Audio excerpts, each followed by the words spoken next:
ఉగాది రోజున తెలుగు వారందరూ ప్రత్యేకంగా తయారు చేసుకునేది ఉగాది పచ్చడి. ఇది షడ్రుచుల సమ్మేళనం. జీవితంలో అనేక భావాలు, బాధలు, అనేక రకమైన ఎమోషన్స్ ఇవన్నీ కలిపితే జీవితమే ఒక ఉగాది పచ్చడి. అసలు తీపి అంటే హ్యాపీనెస్, సంతోషమైన సమయాలు. అదేవిధంగా చేదు మనం చూస్తే గనక వేప పువ్వును తీసుకొస్తాం అనమాట. చేదు అంటే జీవితంలో ఎదురయ్యే చేదు అనుభవాలు. అదే కాకుండా వగరు అంటే ఇప్పుడిప్పుడే మామిడి పూత, మామిడి పళ్ళు వస్తుంటాయి, మామిడి కాయలు చిన్న చిన్నవి. దానిలో వగరు అంటే జీవితంలో ఎదురవబోయే సవాళ్ళు అనమాట. అవి పక్కన పెడితే జీవితంలో మనం ఇంకా చూస్తే కనుక పులుపు అంటే నేర్పుగా వ్యవహరించే అంశాలన్నమాట. చాలా నేర్పుగా, తెలివిగా వ్యవహరించాల్సిన అంశాలన్నమాట. తర్వాత అన్నిటికి మించి కారం అంటే బాగా ఘాటు. పాత రోజుల్లో మనం మిరపకాయలు లేనప్పుడు మన దేశంలో మనం ఎక్కువ వాడేది పెప్పర్ అంటే మిరియాలు అనమాట.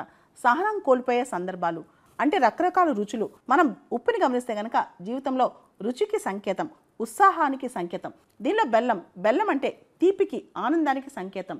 ఉప్పు అంటే జీవితంలో ఉత్సాహం, రుచికి సంకేతం. వేప పువ్వు జీవితంలో కలిగించే బాధ, చేదు అనుభవాలకి సంకేతం. చింతపండు అంటే పులుపు, నేర్పుగా వ్యవహరించాలని అర్థం అన్నమాట. పచ్చి మామిడి ముక్కలు అనమాట. వగరు కొత్త సవాళ్ళు అంటే జీవితం ఎప్పుడు కొత్త ఛాలెంజెస్తో ముందుకెళ్లాలని. ఈ అన్ని రుచుల, షడ్రుచుల సమ్మేళనమే ఉగాది పచ్చడి.